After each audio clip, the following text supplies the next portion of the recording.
Coming back home to El Paso, it's interesting to see how much the youth game has grown on the girls' side. And it's been great to see the boost in popularity in El Paso. I think that's, partial to the game growing in the United States. It was easy to understand that the support El Paso Locomotive provided, the hierarchy, the structure, the value, what they were doing on the guys' side was the right place for not only for myself, but also for our UTEP staff. And then just meeting with them, the excitement that the organization had in general to get the girls' side going was exactly what we needed and looked for. We have a very important job as a staff at UTEP, and we need what the El Paso Locomotive provide, which is that structure and that staff. I really think that the success of the girls program starts with putting together a great staff. And in year one, we've done that. I mean, I'm so impressed with college coaches, high school coaches, people that have already been involved in El Paso, successful El Paso coaches in the youth side. It's really been incredible to see what we've done in year one. I think one of the initial goals is, number one, how can we develop and keep players in El Paso? Top players in El Paso that really lived here and played elsewhere.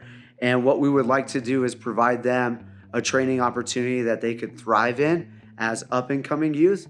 You also see in the El Paso community that the top players are doing awesome at a Division II level. We want to better prepare them. And then the other side of the coin is, what are the girls in El Paso missing just from an opportunity to play?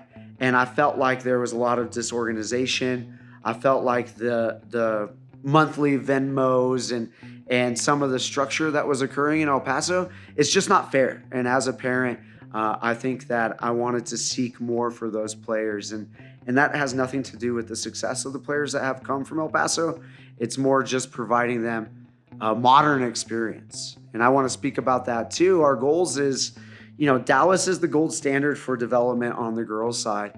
And I feel like the El Paso Locomotive is the only club that's really run like a Dallas club. You have, I believe, close to 40 teams, and you probably have 30 plus coaches. These coaches are encouraged to have continuing education. We share group messages about structure of training. This is how a real club should be run. And it shouldn't be one or two coaches for your entire club. And that's just a no-brainer. We need to follow the pathway of what's been successful kind of in our region. And whether we like it or not, Dallas is in our region. And the Locomotive have been doing it right on the guys' side. And I see that vision for the girls as well. The first step in that was our girls' tryout. And within that, we had quite a few people show up. We love that. I think that tells you a little bit about the brand of the Locomotive. To be able to share on social that, hey, we're having a tryout in 1 week and close to 100 people showed up, it's incredible. And it also speaks to what El Pasoans are looking for. And as an El Pasoan, we're listening to that. We want to be able to meet the needs of the youth that are now wanting to play soccer. And El Paso is also a big volleyball town. You see the success with UTEP volleyball, and we need to be able to compete with that. And the only way to do it is to provide a professional opportunity, to provide field space. And the true leaders in that initiative comes with power in numbers, which is what El Paso Locomotive are doing. I love that our youth can look up to our UTEP players, and I want to challenge our UTEP players to give back to the community by being a part of the Locomotive staff in the future. I think that it's important. I think Ivan mentioned this as a girl dad. I'm about to be a girl dad of 2.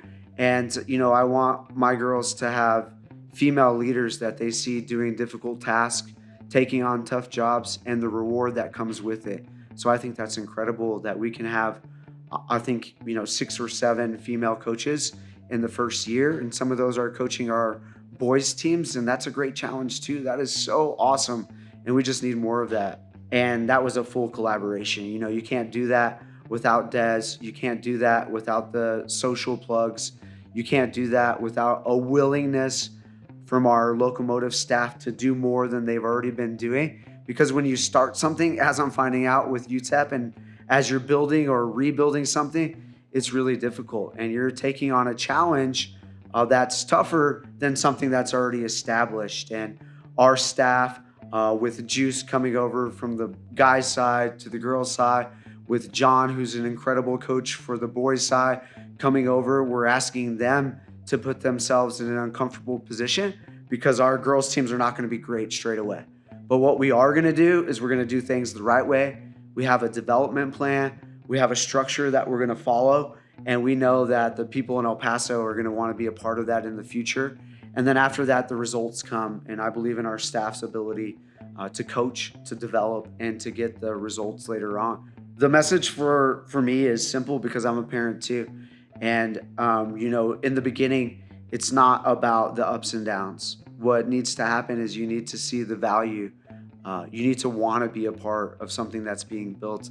I almost feel that being part of something new, being part of building something has more attrition, has a greater benefit in the end than just jumping on an established team. And the families that are joining us now, I believe they'll stick with us. They're going to be a big part of what we're building. We're so grateful for them. And everyone's going to see the value that we have because on the girls' side, we are providing something that's completely different and 100% professional. And to modernize it, it is a job that we can do. It's achievable. Modernizing soccer for the girls' side. There's so many players here. We just need to educate players and parents. It's not just the development of these players, it's the transparency and the effort of everyone to come together to put a better product out there.